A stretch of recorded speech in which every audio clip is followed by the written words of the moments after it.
Shalom, and welcome to Shmu's Views.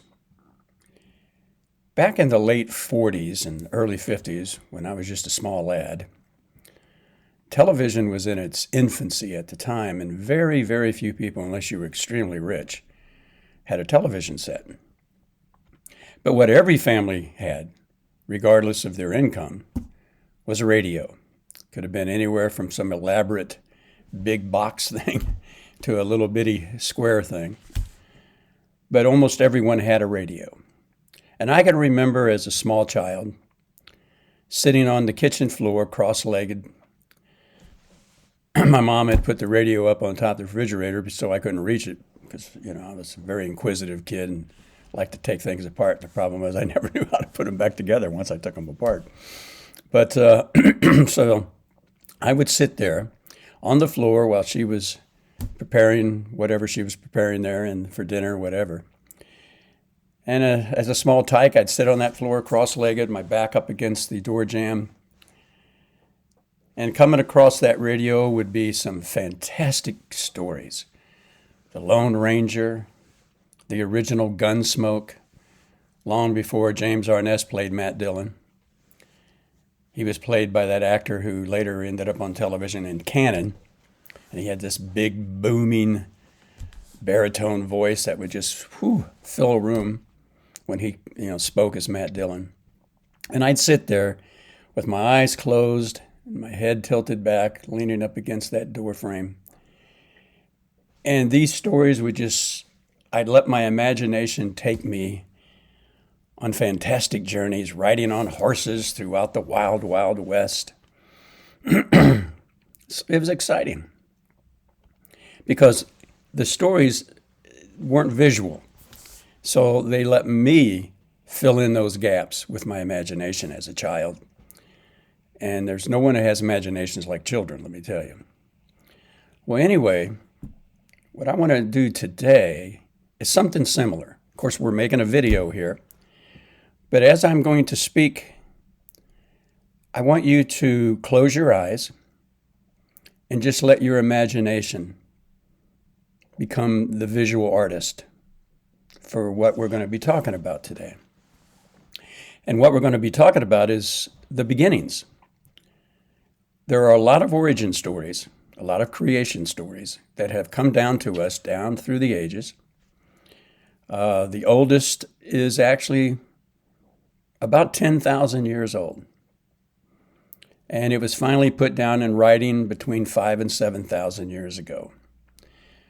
I'm going to bring it up to date a little bit using, the language that we use today, exchanging certain words that they use for the words that we understand them to mean today. So I want you to just sit back, relax, lean up against a chair if you want to sit on the floor like I did as a kid, and just lean back with your head up against the door jamb and close your eyes. And we're going to be talking about in the beginning. A long time ago, in a galaxy called the Milky Way, the creative remnants of the creator of all that is began to coalesce in that galaxy's outermost rim. Swirling and expanding gases formed two great stars. One, a yellow sun called Sol. The other, a red-brown dwarf named Nemesis. The two suns moved great distances from each other, with Nemesis finally coming into an elongated clockwise elliptical orbit around its sister sun, Sol. The remaining stellar dust and gases started being attracted by these two sisters. Thus began the long process of forming both rocky, watery, and gaseous bodies called planets. And with these newly born planets orbiting around the gravitational pull of the sisters, they too started to entice the solid and gases around them and turn them into moons or other type of planetary satellites. Sometime around 5 to 6 billion years later, a rogue planet from interstellar space, it once resided in what is known as the Orion star system, drifted into this newly forming solar system and was captured by Nemesis. This new intruder was welcomed along with the moons it had attracted during its long drifting through interstellar space. The planet was called Nibiru. As Nemesis and Nibiru were establishing their relationship, other planets were also beginning to form a close relationship with the other sister sun, Sol. The first to be wed to Sol was a solid rock of very small size named Mercury. This was followed by a huge mass of water, rock, and precious hard minerals named Tiamat, also known as Tehom in the Tanakh, in the Jewish Bible. It was very large, with a mass the size of a brother gaseous planet that was also forming, called Jupiter. Along with other newly forming gas planets like Saturn, these three, with special attention paid to Tiamat, sped up the process of turning the surrounding remaining space debris into other gaseous and rocky planets. Joining them closer to Sol and Tiamat were the rocky planets of Venus and Mars, as well as gaseous Neptune and Uranus in the outer regions. Each began attracting their own satellites. However, the orbits around Sol and Nemesis were unstable and quite erratic, due mainly to the competing sizes of Tiamat and Jupiter and their myriad of moons. There was one planet that inhabited a place in this disheveled solar system that had an unstable orbit near what is called the Goldilocks zone, a location that is not too close and not too far from Sol, making it good for the growth of the seed of life from the creator of all that is. That planet was Mars, situated between Tiamat and Venus. The seed of life was distributed to all the forming planets and throughout the universe. However, at this time in the forming of this young solar system, only Mars had the atmosphere and water suitable for that fledgling life to begin production. Around 4 to 5 billion years ago, Nibiru made a close approach to Sol while in its orbit around Nemesis. This time, Nibiru came too close to those planets surrounding Sol. Upon its entry, the gravitational pull of Nemesis and Tiamat with its moons overwhelmed nearly all the other planets and their moons, particularly Mars, throwing the young planet with its newly forming potential for life out of its orbit, causing the beautiful green planet to turn into an iron-red mass of dust storms, evaporating nearly all of its surface waters and atmosphere, eliminating its potential for sentient life of any kind to form. As Nibiru circled closer to Sol on its return trip to the outermost part of the solar system, Venus was pulled closer to Sol, turning this once cooler planet into a cauldron of heat and poisonous atmosphere. As Nibiru approached Tiamat, both made ready their armaments for war against each other.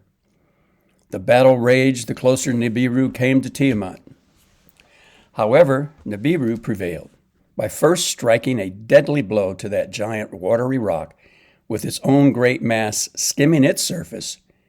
Then, in a final death strike, one of Nibiru's massive moons named Kingu struck at the very heart of Tiamat, ripping it asunder into two main parts, one of a watery, solid, very heated mass, and the other into billions of smaller bits of matter we now call asteroids. As a result of the onslaught, Kingu was lost in Nibiru and was thrown into a strange orbit around the remaining part of Tiamat, which itself was now in a new orbit, one that mimicked the once habitable Mars. This new orbit of the remains of Tiamat, now called Earth, with its new moon, now named Luna, now resided in the perfect orbit around Sol, called the Goldilocks zone.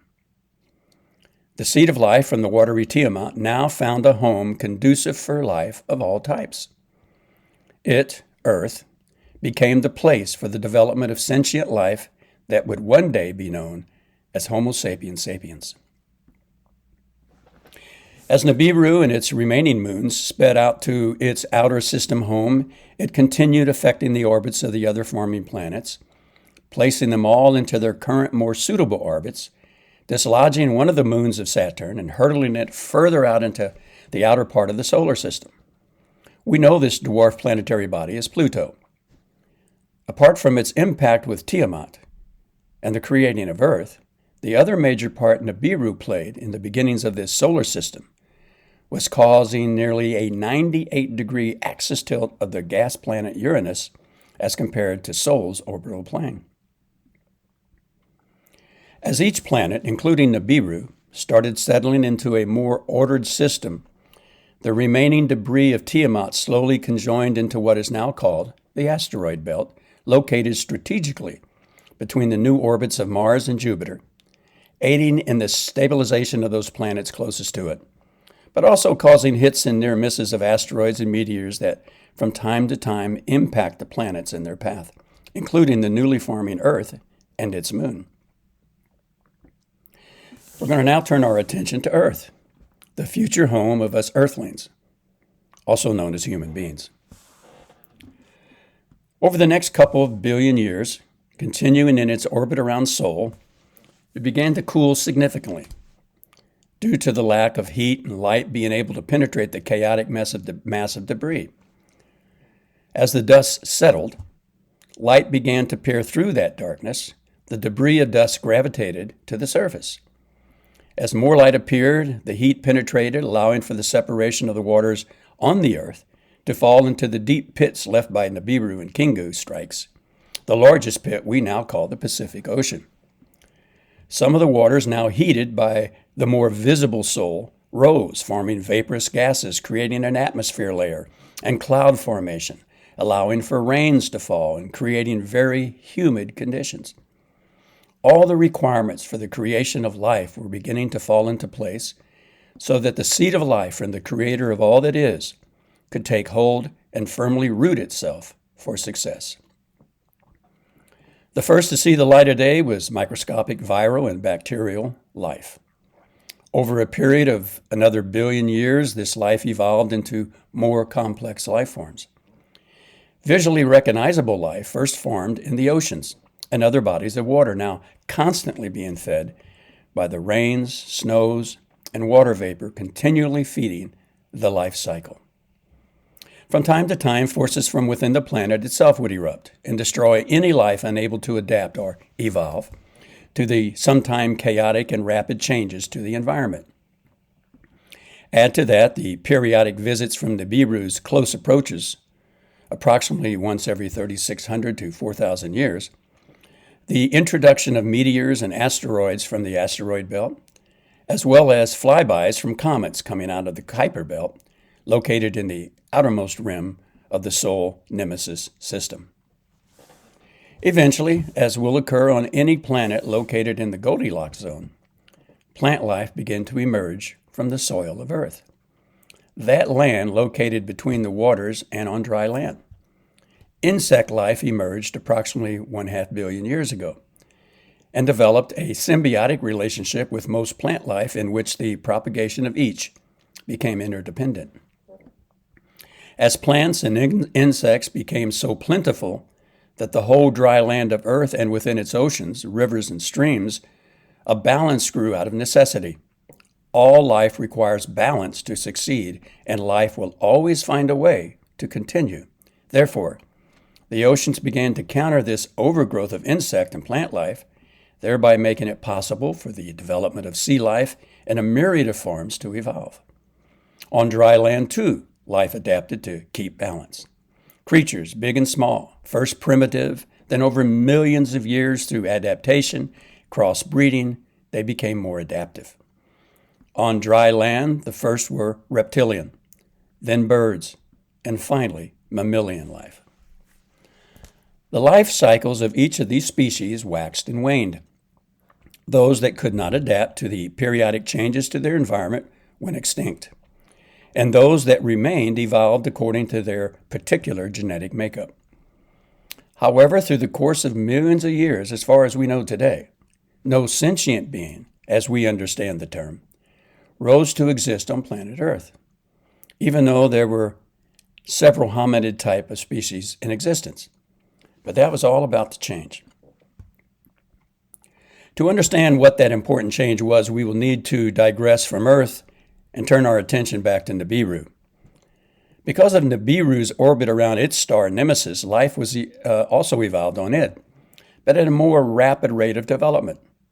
A sentient race of beings developed on Nibiru long before that of Earth. By the time of the first creatures on Earth pulled themselves out of the waters onto dry land, a sentient species of being was already in the early days of their industrial revolution. They had gone through a horrendous nuclear civil war that nearly destroyed them all, but fortunately for them and us, as we will soon learn, saner minds prevailed, and a lasting peace was created between the planet's two main superpowers. Now we must jump to about 450,000 years ago, Earth time. There arose on Nibiru a very serious dispute between the original warring families concerning who should be the next ruler of their planet once the current leader died without a proper heir. Sound familiar? One person, named Alalu, felt he should be leader, while another fellow called Anu believed he possessed the royal bloodline. They fought it out, just the two of them, and Anu won the day. Alalu was sentenced to death for trying to usurp the throne, but escaped in a space shuttle and ended up landing on Earth. His trip here was not accidental. All on Nibiru knew the history of the arrival of their planet Nibiru from the Orion system eons ago, and also knew the story of Tiamat, the once watery and precious metal-rich planet that is now Earth and the asteroid belt. At this time in Nibiru's history, the planet was undergoing a time of environmental change as a result of climate change, depletion of their atmosphere, and a very slight offset in their orbital axis around Nemesis. They had resorted to reseeding their upper atmosphere with microscopic gold particles to replenish and restore their ozone layer. Again, sound familiar? The problem for Nibiru's inhabitants was gold was in limited supply on Nibiru and its many moons, and the only other planets in the outer regions of their area of the solar system were small chunks of rock without gold or were gaseous planets only. They were aware of Earth, which they called Ki, and knew that it was a remnant of Tiamat, which was originally rich with gold and other precious metals and minerals, but saw the asteroid belt as too much a deterrent for safe space travel at that time to venture forth. However, with his life in the balance, Alalu decided it was worth the risk for him if he could find a plentiful supply of gold on Earth.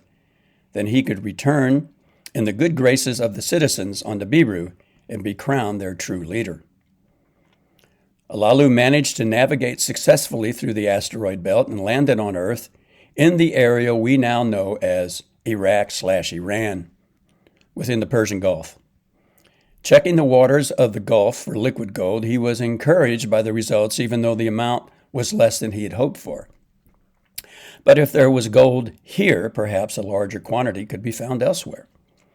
So he radioed Nibiru, told them what he had found, and was told to stay where he was, and Anu would send an envoy of scientists to Earth to check out his findings. Anu sent his eldest son, a scientist, who would eventually be given the honorific title of Enki, Earth Project Commander. Upon Enki's arrival with a small crew of scientists and workmen known as Ijiji, they were called the Elohim, sons of God, in the Torah. The waters were again tested with more sophisticated tools than Alalu had at his disposal, and they learned that there was gold in the waters, but not in plentiful enough supply to warrant the expense and danger of space travel back and forth between Earth and Nibiru. Enki decided to take Alalu's space shuttle and travel across the planet in search of possible gold sites that might bring a greater return on their investment. he found just such a place in the area we call South Africa. There was so much gold available in this region of Earth that it raised the hopes of the Nibirian people after Enki radioed his results back home. However, there was one caveat. The gold was underground, would require a massive mining operation, manpower, and the need to set up a refinery system, as well as way stations on Earth's moon and on the desolate planet of Mars. Upon receiving this news, Anu decided it was worth the cost and dangers. He increased the number of Ijiji to 600 men and women, 400 on Earth, and the other 200 to man the way station they were setting up on Mars. Anu saw no need to establish a station on the moon at that time. He also sent a few more scientists, including their most renowned geneticist named Ninma, to assist in cataloging the plant, insect, animal, and other life on Earth. She, along with Enki, would later play a major role in the development of Homo Sapiens on the planet Earth. Anu sent another of his sons, with the title Enlil, Planet Commander, to take charge of all operations on the planet and sending regular reports back home. Headquarters for Enlil were established throughout what we know as Mesopotamia, Iraq, Syria, Iran, parts of Turkey. Enki was stationed in South Africa at the heart of the mining operations. Eventually, he would also start more mining work in what is now known as southern Mexico, Central America, and South America.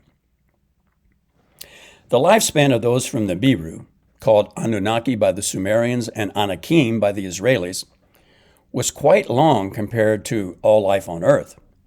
From our reference of the passage of time, they lived thousands of years. One Nibirian year is equivalent to 3,600 Earth years. After working the mines for thousands of years, the Ijiji were getting unsettled due to the very hard labor and the long time spent away from their families back home. Enlil tried to appease them by setting up an alternating work schedule to allow for a change of workforce every few thousand years, but Ijiji could not be placated. So they basically went on strike and took Enki hostage by surrounding his dwelling place in South Africa. This is where the story now returns to us Homo sapiens sapiens. While observing the various forms of life in South Africa and in other regions of Africa, Enki and his scientific cohort Ninma took note of one particular species of hominid that stood upright, had an opposable thumb, and a larger cranial mass than his fellow hominids.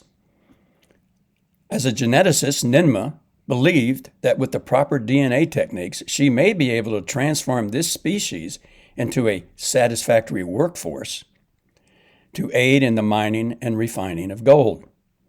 Enki agreed, because if she were successful, this would eliminate their Ijiji problem. This idea was brought before his brother Enlil, and they called Anu with the idea. Anu felt that this was too important for a phone call, so he and his council of 12 advisors, came to Earth to see these creatures for themselves. Now, Enlil was against the idea, saying they would be playing a role reserved strictly for the creator of all that is. Anu and the council pondered and debated for months, and it was decided to give Enki and Ninma the go-ahead for the project. Anu addressed the Ijiji, and they seemed pleased as well and stopped their work shortage, returned to the mines and to Mars with the assurance their toil would soon end, soon to them being a few thousand years in Earth time. The geneticist team were given what they needed in the way of Nibirian surrogates, 7 in all, to carry the genetically enhanced zygotes. After many failed attempts, a suitable worker was created and crowned as a Homo sapien. The problem that arose with this type of genetic manipulation was these creatures could not procreate.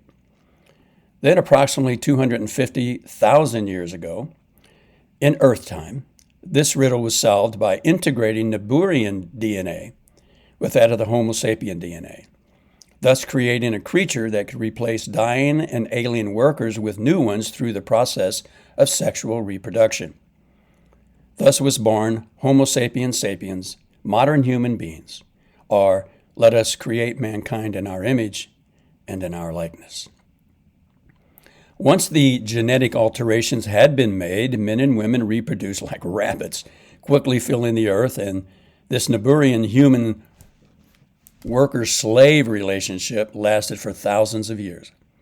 Humans, too, had long lifespans because of the introduction of Naburian DNA into the human mix.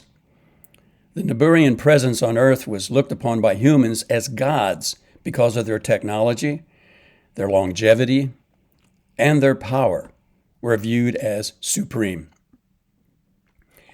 It would seem that Enlil's misgivings about doing this were well-founded.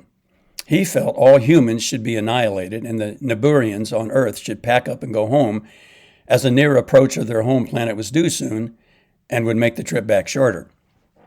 He felt they had accumulated enough gold for their planet's atmospheric repair, and it was time to leave. Also, having been on Earth now for hundreds of thousands of years, was beginning to affect their own aging process by speeding it up noticeably. On Anu's last visit to Earth, he commented on how his two sons had aged a lot compared to himself and others back on Nibiru over that same time period. At this point in the time scale, we are approximately sitting at 14,000 years ago in Earth time. Nibiru is making another orbit around Sol, and it will come much closer to the inner planets, causing major upheavals on Earth and its inhabitants. We know this as the deluge, or great flood account, found in nearly all ancient writings and folklore and oral tales, including the Hebrew Bible, the Babylonian Enuma Elish, the Sumerian Epic of Gilgamesh, as well as the ancient Anasazi and Hopi tribal lore and the Australian Aboriginal creation stories. The Hebrew names are different in each, but the story remains the same.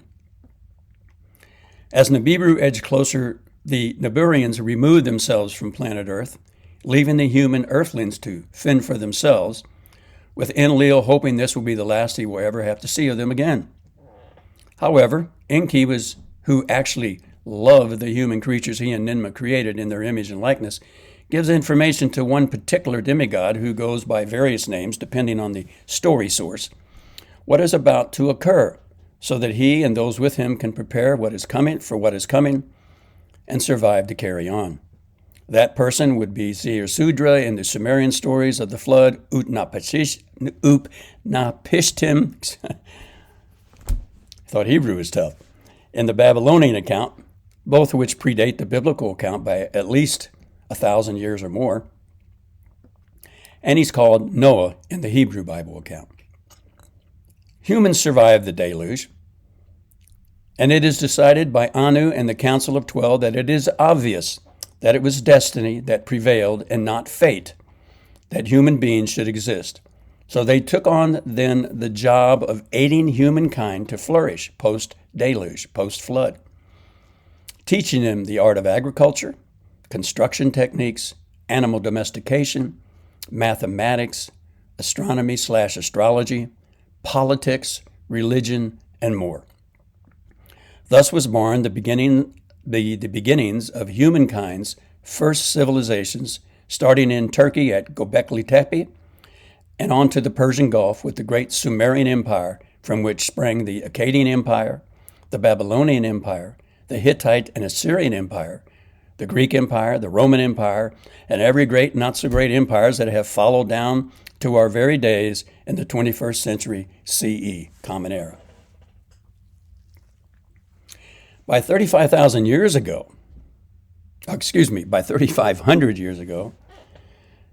that's Earth time, most Naburians had left planet Earth.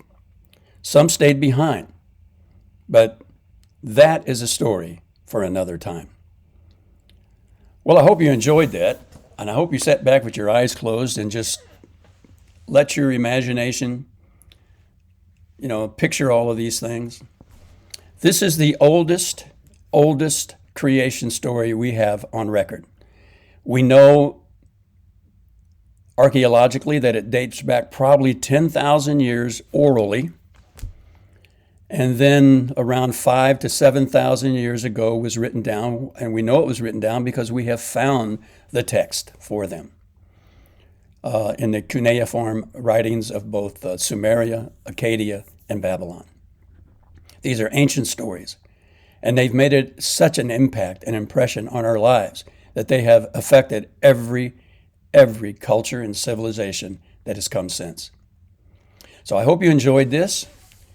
I'm going to ask that you hit that subscribe button, you hit the like button and the notification bell, and also come by, visit our website, the Shmu's Views, Torah Observant Judaism. Also come and visit us and join our community, become a member of our community on Locals. It's called Shmu's Views on the Locals website. And if you need to want to send me something for email, you can contact me at Shmu, that's SHMU, at startmail.com, Shmu at startmail.com. All the links for that will be down below in the description of this video. But until next time, shalom and bye-bye.